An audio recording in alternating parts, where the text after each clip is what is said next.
Halo sahabat, kembali lagi di Teras Berkisah. Bagaimana kabar Anda ini? Semoga sehat, semoga damai, dan semoga hati Anda selalu diberi kekuatan. Izinkan saya membawa Anda menyelami sebuah kisah yang dingin namun membara.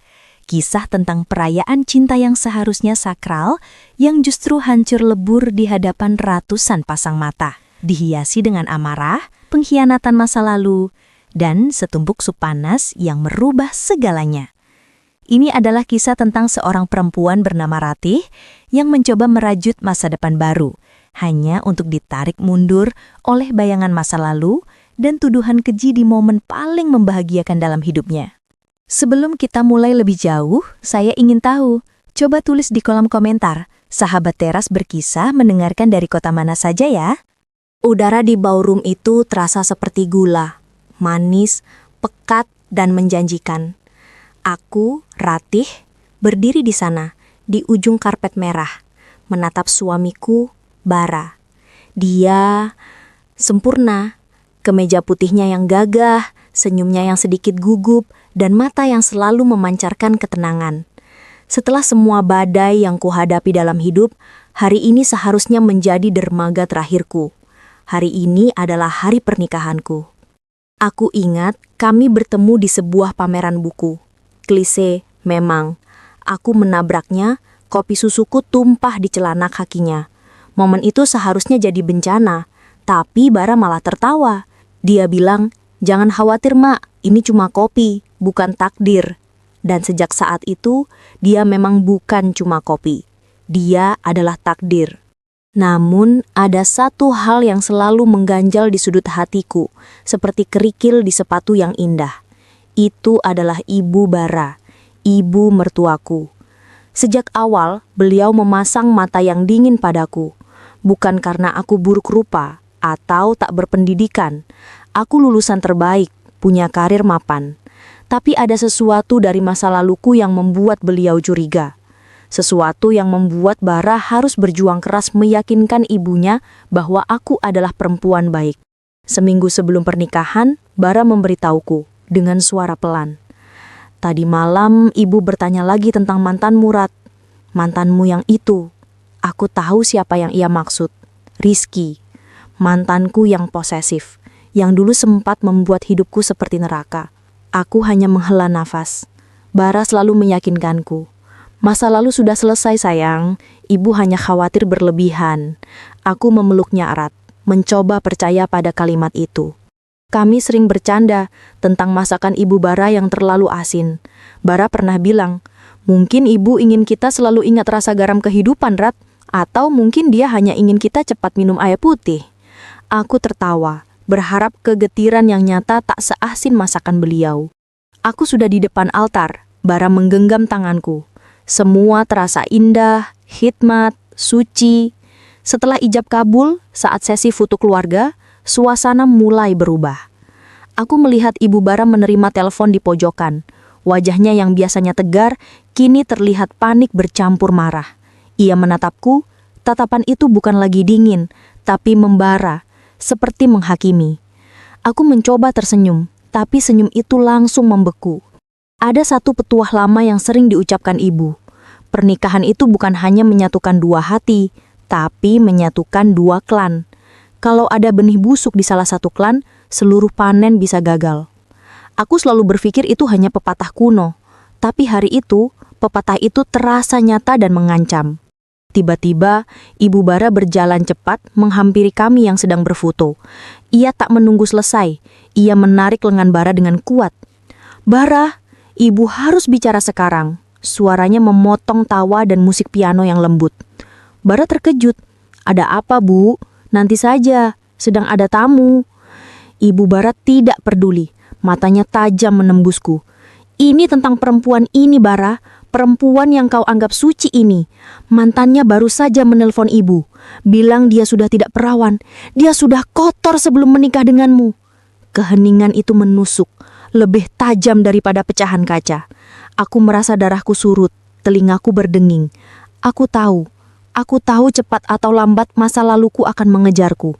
Tapi tidak sebrutal ini, tidak di hadapan ratusan tamu. "Jaga bicara Anda, Bu. Suara ibu yang biasanya lembut dan menenangkan, kini meninggi, memantul di dinding ballroom.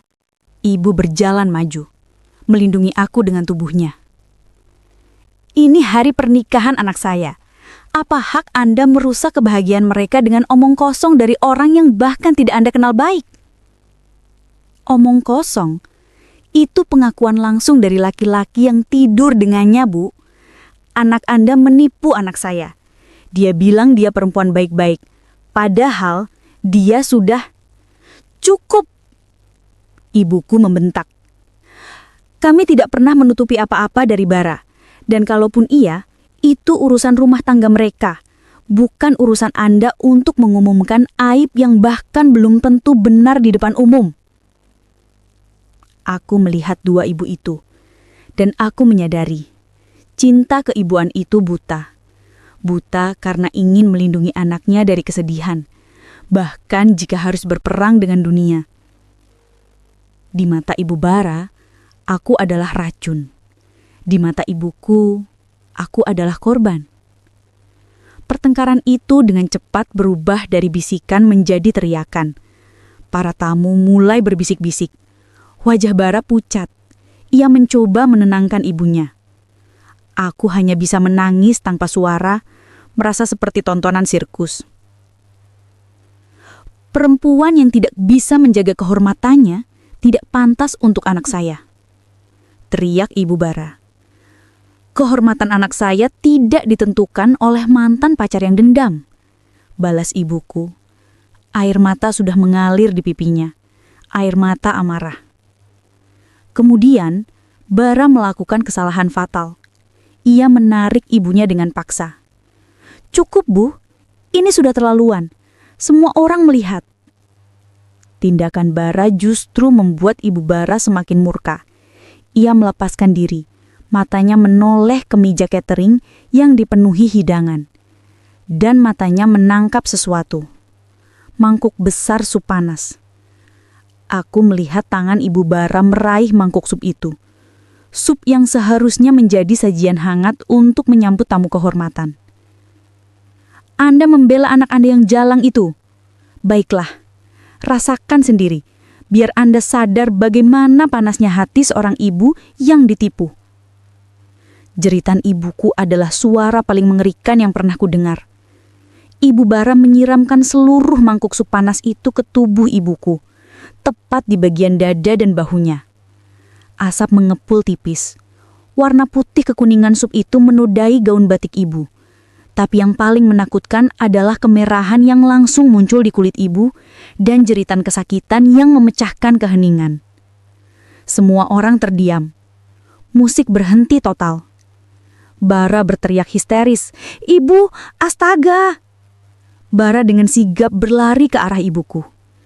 Ia dan ayah segera membopong ibu, membawanya keluar dari ballroom menuju mobil. Aku mengikuti mereka tanpa peduli gaun pengantin yang kotor, tanpa peduli 100 pasang mata yang menatapku. Di luar ballroom, di bawah langit yang sudah gelap, ada jeda yang hening. Kami menunggu mobil datang. Aku melihat Bara. Matanya dipenuhi rasa bersalah dan malu yang mendalam. Dia berbisik, suaranya parau. "Aku minta maaf, Rat. Aku tidak pernah menyangka ibu bisa sejauh ini." Aku menatapnya. Aku tahu dia tidak bersalah. Tapi aku juga tahu bahwa cinta tidak cukup untuk memperbaiki kerusakan yang diciptakan oleh kebencian. Di momen itu, aku menyadari bahwa pernikahan kami sudah berakhir bahkan sebelum dimulai. Bukan oleh Bara, tapi oleh kebencian seorang ibu yang terlalu protektif dan dendam seorang mantan yang keji. Sementara itu, di dalam gedung, ku dengar suara tangisan keras Ibu Bara. Berarti dia pasti baru sadar dari amarah butanya. Mungkin dia menyesal, tapi kerusakan sudah terjadi. Aku menoleh pada Bara. "Bara," suaraku tenang sedingin es. "Bawa ibumu pulang. Rawat dia. Urus semua kekacauan ini. Aku akan bersama ibuku. Dia ingin protes, tapi melihat mataku, dia tahu tak ada lagi yang bisa dikatakan. Dia hanya mengangguk tanpa daya. Aku melihat ballroom pernikahan kami. Pintu itu terbuka, menampakkan sisa-sisa kemewahan yang kini terasa menjijikan. Meja-meja yang berantakan dan mangkuk sup yang tergeletak miring. Aku teringat saat Bara berjanji, kita akan membangun rumah yang damai, Rat. Hanya ada kita dan cinta kita. Janji itu pecah, hancur berkeping-keping, sama seperti hatiku. Aku tahu Bara mungkin akan datang padaku. Dia akan memohon, dia akan menyalahkan ibunya. Tapi aku tidak bisa. Aku tidak bisa hidup dengan bayang-bayang seorang ibu mertua yang sanggup melakukan kekerasan fisik di hadapan Tuhan dan tamu hanya karena sebuah gosip yang disebarkan mantan pacar yang dendam. Aku mengeluarkan cincin pernikahan dari jariku. Cincin yang baru beberapa jam tersemat. Dingin, berat. Aku memegangnya erat, menatapnya di bawah lampu jalan yang remang. Aku tidak bisa membuangnya. Itu terlalu menyakitkan. Tapi aku juga tidak bisa memakainya lagi. Aku memasukkannya ke dalam saku gaun pengantinku. Gaun yang kini terasa seperti kain kafan bagi harapan-harapanku. Di rumah sakit, ibu langsung ditangani. Luka bakarnya tidak parah, tapi trauma emosionalnya jauh lebih dalam. Aku duduk di sampingnya, menggenggam tangannya yang perih. Setelah ibu tenang, ia menatapku dengan mata sedikit bengkak. Ia berbisik, lain kali kalau mau buat drama bilang-bilang, biar ibu pakai gaun yang bahannya lebih tebal. Kami tertawa kecil, tawa yang getir, tawa orang yang baru saja selamat dari bencana. Keesokan harinya, Bara menelpon. Dia menangis, dia bilang dia akan melawan ibunya, dia akan pindah kos, dia akan melakukan apa saja. Aku mendengarkan dengan sabar. Lalu aku berkata dengan suara mantap, Bara, kamu adalah laki-laki yang baik. Tapi kamu tidak menikah denganku. Kamu menikah dengan ibumu. Dan aku tidak bisa menikah dengan drama yang tak berujung. Kami berpisah. Perceraian kami adalah berita utama di kalangan keluarga besar. Kisah Supanas itu menjadi legenda yang memalukan. Hidupku tidak kembali ke titik nol, tapi kembali ke titik refleksi. Aku belajar bahwa harga sebuah kebenaran seringkali lebih mahal daripada harga gaun pengantin yang paling mewah. Aku juga belajar bahwa wanita dewasa tidak lari dari masa lalunya, tapi ia harus berani memilih apakah ia akan membiarkan masa lalu menjadi beban atau menjadikannya fondasi untuk membangun masa depan yang lebih kuat. Aku hilang suami, tapi aku mendapatkan kembali harga diri dan kedamaian yang sesungguhnya. Dan kini, aku hanya fokus pada satu hal, menyembuhkan luka dan membangun kembali teras berkisahku yang kini tahu betul bahwa kisah cinta sejati tidak pernah melibatkan sup panas. Terima kasih sudah mendengarkan sampai akhir, sahabat. Kisah Rati ini mungkin terasa berat, terasa panas, namun di setiap kekacauan selalu ada cerminan tentang betapa rapuhnya kebahagiaan yang dibangun di atas rahasia dan betapa cepat lidah bisa menjadi pedang yang lebih tajam dari apapun. Semoga kisah ini menemani malam Anda, membawa perenungan, dan yang terpenting, semoga hati Anda menemukan kedamaian setelah mendengarkannya. Jangan lupa tinggalkan jejak dengan like atau komentar supaya saya tahu Anda hadir dan kita bisa terus berjalan bersama di cerita-cerita berikutnya.